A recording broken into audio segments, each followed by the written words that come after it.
adolescentes são sujeitos de direitos, porém também de deveres, obrigações e responsabilidades. Essa é a grande questão da doutrina da proteção integral, que infelizmente não foi divulgada e difundida de forma adequada. A mídia vendeu o Estatuto da Criança e do Adolescente apenas como Estatuto de Direitos. Mas nós temos a contrapartida. Não existe só direitos, existem deveres, obrigações e responsabilidades, inclusive responsabilidade pela prática de ato infracional, que é crime ou contravenção penal. Então essa ideia de que, aspas, com menor não dá nada, é equivocada. Na verdade dá, e dá muito, só que não é devidamente divulgado como é que se trabalha com adolescentes infratores.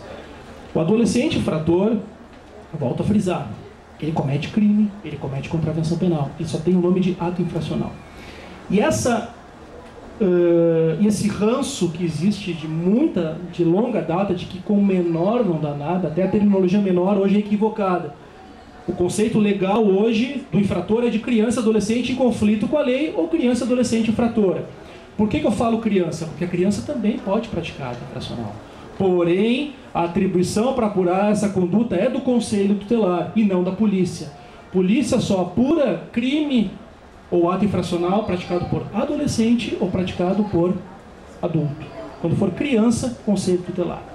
Bom, mas essa questão da irresponsabilidade ou da impunidade, de onde é que vem isso?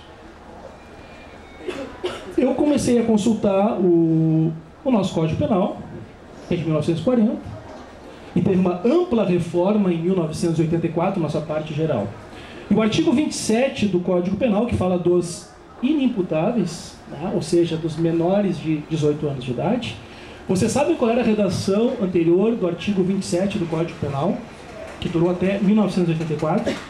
Os menores de 18 anos são penalmente irresponsáveis.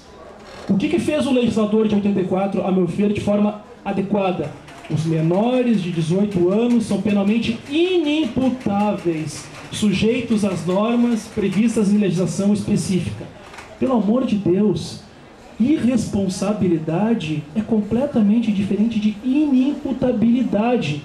O que é inimputabilidade? É não se adequar perante as normas do direito penal comum, mas adequar-se perante normas específicas, que no caso são as normas do Estatuto da Criança e do Adolescente.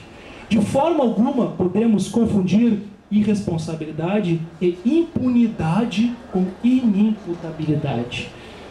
E além do mais, hoje está consolidado no nosso sistema nacional. Existe um direito penal juvenil no nosso país. Porque todas aquelas normas principiológicas do Código Penal e do Código de Processo Penal são transmutadas para a área da infância e da juventude. Então, se nós formos analisar a parte procedimental, é praticamente a mesma. E eu vou trazer, até no final do debate, um pouco da questão da redução da imputabilidade penal, que é um tema que sempre vem à tona. Tá? Que eu acho que é interessante, depois de eu fazer uma breve ilustração do que vem a ser essa justiça instantânea, então, para adolescentes infratores. Nós temos aqui, no nosso Estado, que o Estado foi pioneiro no país, desde 1996, a chamada justiça instantânea. O que é a justiça instantânea? Ela vem a ser,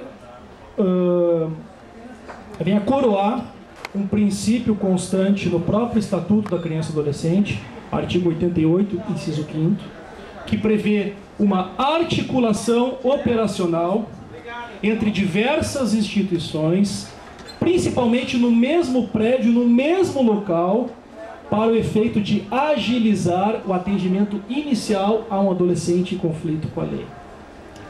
Então esse sistema existe no Rio Grande do Sul e Porto Alegre desde 1996, antigamente nas antigas instalações da FEBEM, que depois virou FASE em 2001, mas naquela época era FEBEM, e desde 2004 nós estamos ali situados no Centro Integrado de Atendimento da Criança e Adolescente, que fica aqui perto, do lado das duas torres do Ministério Público, na Avenida Augusto de Carvalho, junto com a Avenida Aureliano Pinto de Figueiredo. Ali nós temos o Centro Integrado de Atendimento da Criança e Adolescente. E esse centro visa ao quê? visa a agilizar o atendimento ao adolescente apreendido em situação de flagrância. Porque a experiência na área, né, eu já estou na área há 8 anos, 8 para 9 anos. A experiência na área da infância e juventude demonstra o quê? Quanto mais rápida a repreensão dos organismos estatais em relação ao ato infracional praticado, maior a chance de recuperação do adolescente. Por isso, a necessidade dessa instantaneidade, várias entidades, várias esferas públicas apurando aquela conduta para justamente sair com uma medida socioeducativa, que é a sanção na área da infância e da juventude. Nós não temos pena, nós temos medida socioeducativa, mas o caráter da medida socioeducativa é o mesmo que a pena. Tem conotação retributiva, praticou um ato infracional, está aqui a medida. Isso é retribuição. Isso é caráter preventivo de retribuição do direito penal comum, do direito penal básico. Isso se aplica também na área da infância e juventude. Praticou um ato infracional, bom, tem uma correspondência aqui, que é a medida socioeducativa. Tá? Então esse caráter aflitivo, esse caráter retributivo da pena também existe na medida socioeducativa.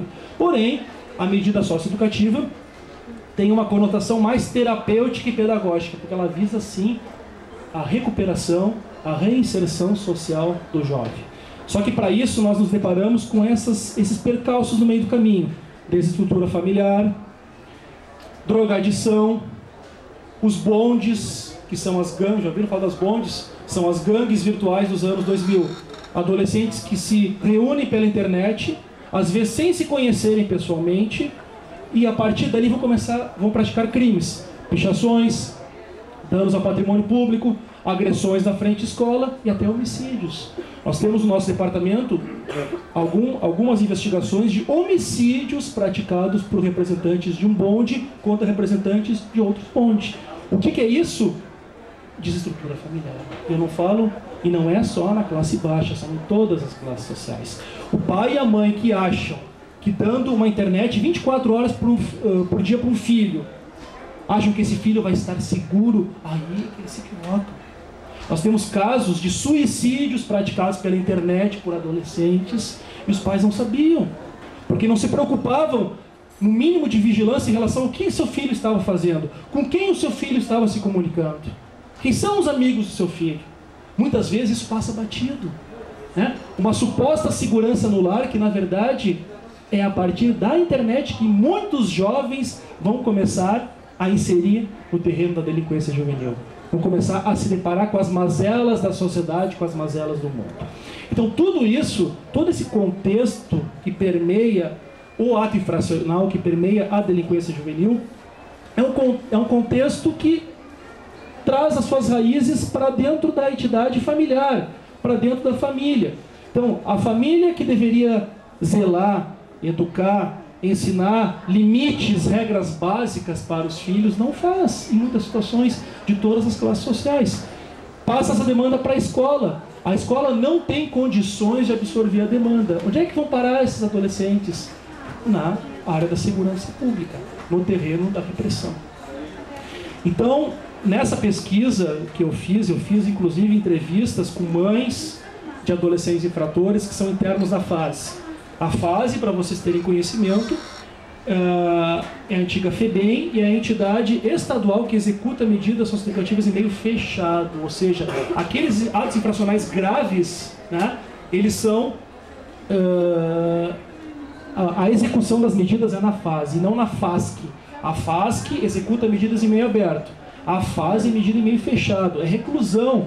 Alguns adolescentes são privados de liberdade e não têm nem direito a atividades externas. Bom, nesse contexto, os adolescentes infratores em situação de regime fechado, eu deparei com a seguinte questão. A maioria dos adolescentes infratores tem de 5 a 14 irmãos. 5 a 14 irmãos. Vai perguntar para a mãe de alguns deles aonde estão todos os filhos, ela não sabe responder. O maior já morreu, o outro está no presídio, o outro eu não sei.